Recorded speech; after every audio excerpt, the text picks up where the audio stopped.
Dù cho mai sau khó khăn ta vẫn mà cho cần nhớ em vì yêu luôn trong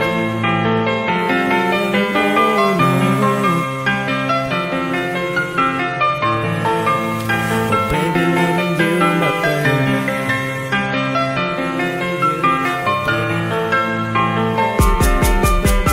Đêm hôm nay trời mưa, mưa từng hạt mưa thưa cầm bàn tay em ta đi trong con phố đến mãi nên cũ như là không còn chỗ.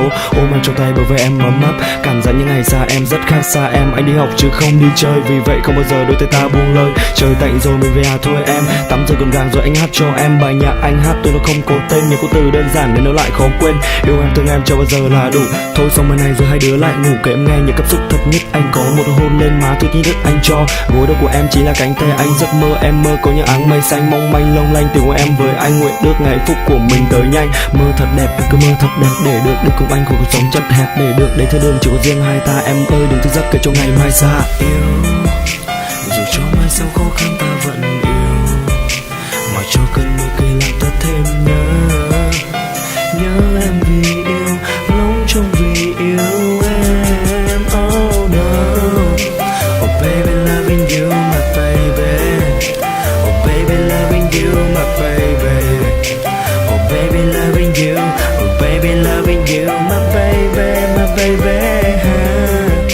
Oh baby loving you my baby, oh baby loving you my baby, oh baby loving you, oh baby loving you my baby, my baby.